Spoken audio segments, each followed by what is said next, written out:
नमस्कार। आकाशवाणी देहरादून से प्रस्तुत हैं प्रादेशिक समाचार।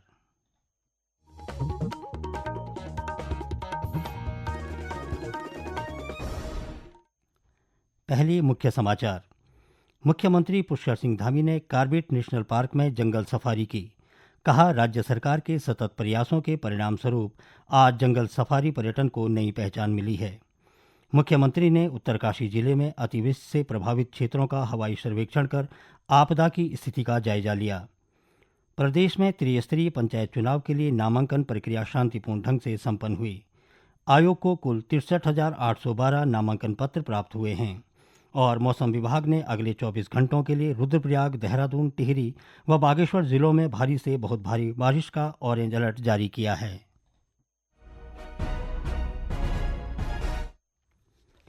प्रादेशिक समाचार के साथ मैं सुशील पुरोहित। और अब समाचार विस्तार से।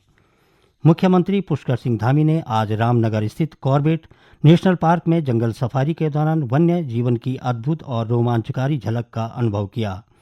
उन्होंने कहा कि यह अनुभव न केवल प्रकृति की खूबसूरती को देखने का अवसर है, बल्कि जैव विविधता और प्रकृति की अनमोल विरासत से जुड़ने का भी अवसर है। श्री धामी ने कहा कि राज्य सरकार के सतत प्रयासों के परिणामस्वरूप आज जंगल सफारी पर्यटन को नई पहचान मिली है। देश विदेश से बड़ी संख्या में पर्यटक उत्तराखंड आ रहे हैं, जिससे राज्य की पर्यटन आधारित अर्थव्यवस्था मजबूत हुई है। साथ ही स्थानीय लोगों के लिए स्वरोजगार और आजीविका के नए द्वार भी खुले हैं। इस अवसर पर एक पेड़ मां के नाम अभियान के तहत वन विभाग, स्थानीय समुदाय और पर्यावरण प्रेमियों के सहयोग से सामूहिक रूप से 1000 से अधिक पौधे रोपे गए। मुख्यमंत्री ने कहा कि यह महज पौधारोपण नहीं, बल्कि मातृत्व और प्रकृति के प्रति सम्मान का भावपूर्ण प्रतीक है। इस दौरान श्री धामी ने विभाग की प्रतिबद्धता और समर्पण को राज्य की हरियाली व जैव विविधता के संरक्षण के लिए महत्वपूर्ण बताया। केंद्रीय सहकारिता मंत्री अमित शाह ने कहा है कि सहकारी समितियों का देश के आर्थिक विकास में महत्वपूर्ण योगदान है।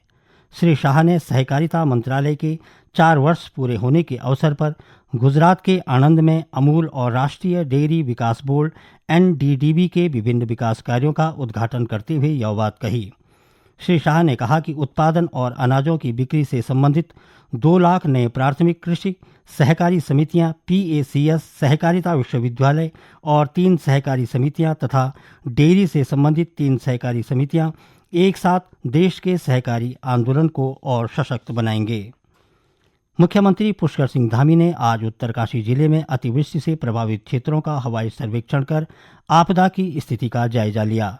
सोशल मीडिया पोस्ट पर श्री धामी ने कहा कि प्रभावित क्षेत्रों की वास्तविक स्थिति का आकलन करते हुए राहत और बचाव कार्यों की फिर से समीक्षा की जाएगी। उन्होंने कहा कि राज्य सरकार आपदा की इस घड़ी में प्रत्येक प्रभावित नागरिक के साथ खड़ी है। साथ ही प्रदेश सरकार द्वारा राहत कार्यों में तेजी व प्रभावशीलता लाई गई है, ताकि ज़रूरतमंद लोगों को समय पर मदद मिल सके। इस दौरान राज्यसभा सांसद और भाजपा के प्रदेश अध्यक्ष महेंद्र भट्ट भी मुख्यमंत्री के साथ मौजूद रहे। प्रदेश में त्रिस्तरीय पंचायत सामान्य निर्वाचन 2025 के लिए नामांकन प्रक्रिया शांतिपूर्ण ढंग से संपन्न हो गई है। यह प्रक्रिया 2 जुलाई से शुरू होकर 5 जुलाई तक चली है। हरिद्वार को छोड़कर प्रदेश के सभी जिलों में कुल 63,812 नामांकन पत्र प्राप्त हुए हैं, जो जमीनी लोकतंत्र में जनता के भारी उत्साह को दर्शाता है। प्राप्त कुल नामांकन पत्रों के अनुसार सदस्य जिला पंचायत के 358 पदों के लिए कुल 1907 नामांकन प्राप्त हुए। सदस्य क्षेत्र पंचायत के 2974 पदों के लिए कुल 11,629 नामांकन प्राप्त हुए। प्रधान ग्राम पंचायत के 7,499 पदों के लिए कुल 22,028 नामांकन प्राप्त हुए। सदस्य ग्राम पंचायत के 55,587 पदों के लिए कुल 28,248 नामांकन प्राप्त हुए। अब कल से 9 जुलाई तक प्राप्त आवेदन पत्रों की जांच की जाएगी, जबकि 11 जुलाई दोपहर 3 बजे तक नाम वापस लिए जा सकेंगे। देहरादून जिला निर्वाचन कंट्रोल रूम से मिली जानकारी के अनुसार जिले के सभी विकासखंडों में कुल 4,050 पदों के लिए 9,202 नामांकन पत्र बिके हैं और 3,113 नामांकन पत्र जमा भी हुए हैं। पौड़ी जिले में विभिन्न पदों के लिए 6,888 नामांकन दर्ज किए गए। इसी तरह त्रिस्तरीय पंचायत चुनाव के लिए टिहरी जिले में कुल 7,836 नामांकन प्राप्त हुए हैं। उधर निर्वाचन आयोग भी पंचायत चुनाव की तैयारियों में जुटा है।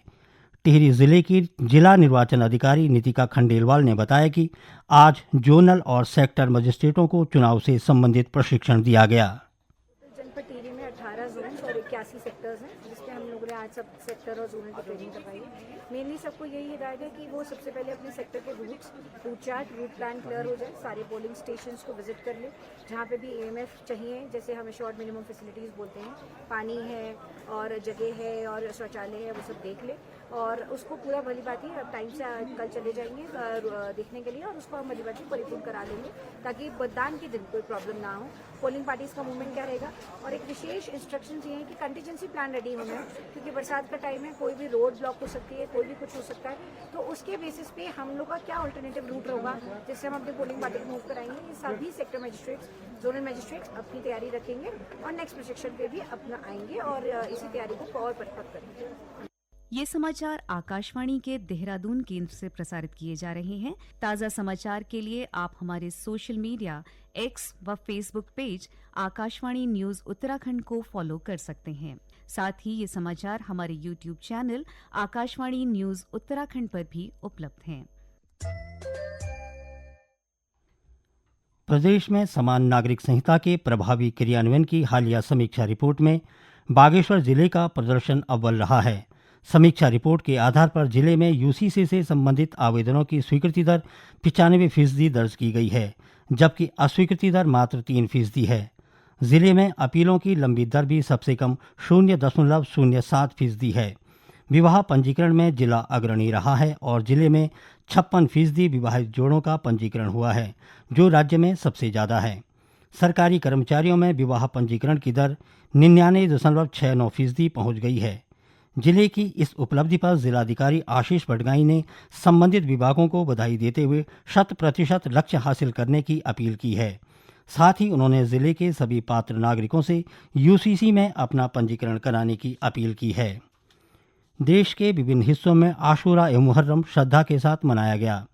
यह दिवस पैगंबर मोहम्मद के नाती हज़रत इमाम हुसैन और उनके शागिर्दों की शहादत की याद में मनाया जाता है, जो सच्चाई और इंसाफ के लिए करबला में शहीद हो गए थे। इस अवसर पर प्रधानमंत्री नरेंद्र मोदी ने सोशल मीडिया पोस्ट में कहा है कि हज़रत इमाम हुसैन ने विपरीत परिस्थितियों में भी सत्य पर अड़िग रहने की प्रेरणा दी थी। और अब एक नज़र मौसम पर। राजधानी देहरादून में आज पूरे दिन बादल छाए रहे, जबकि कुछ स्थानों पर हल्की बूंदाबांदी की खबर है। इस बीच मौसम विभाग ने अगले 7 दिनों के लिए राज्य के ज़्यादातर जिलों में हल्की से मध्यम बारिश की संभावना व्यक्त की है। वहीं रुद्रप्रयाग, उत्तरकाशी, देहरादून, टिहरी व बागेश्वर जिलों में आज और कल के लिए भारी से बहुत भारी बारिश का ऑरेंज अलर्ट जारी किया गया है। उधर पहाड़ी जिलों में बारिश और भूस्खलन के कारण लगातार अवरुद्ध हो रहे मार्गों को खोलने के प्रयास जारी हैं।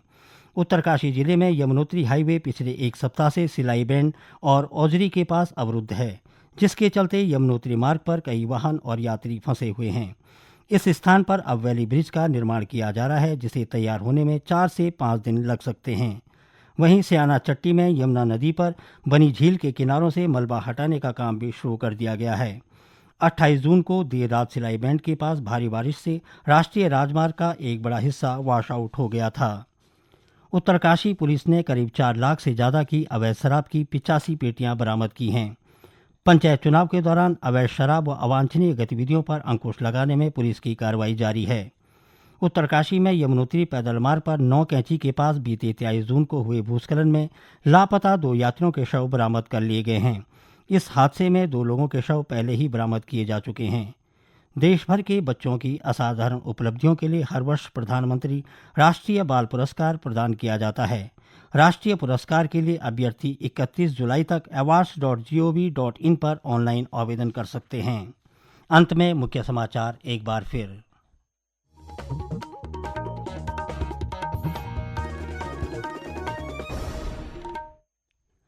मुख्यमंत्री पुष्कर सिंह धामी ने कॉर्बेट नेशनल पार्क में जंगल सफारी की। कहा, राज्य सरकार के सतत प्रयासों के परिणाम स्वरूप आज जंगल सफारी पर्यटन को नई पहचान मिली है। मुख्यमंत्री ने उत्तरकाशी जिले में अतिवृष्टि से प्रभावित क्षेत्रों का हवाई सर्वेक्षण कर आपदा की स्थिति का जायजा लिया। प्रदेश में त्रिस्तरीय पंचायत चुनाव के लिए नामांकन प्रक्रिया शांतिपूर्ण ढंग से संपन्न हुई। आयोग को कुल 63,812 नामांकन पत्र प्राप्त हुए हैं और मौसम विभाग ने अगले 24 घंटों के लिए रुद्रप्रयाग, देहरादून, टिहरी व बागेश्वर जिले में भारी से बहुत भारी बारिश का ऑरेंज अलर्ट जारी किया है। इसके साथ ही प्रादेशिक समाचारों का ये अंक समाप्त हुआ। नमस्कार।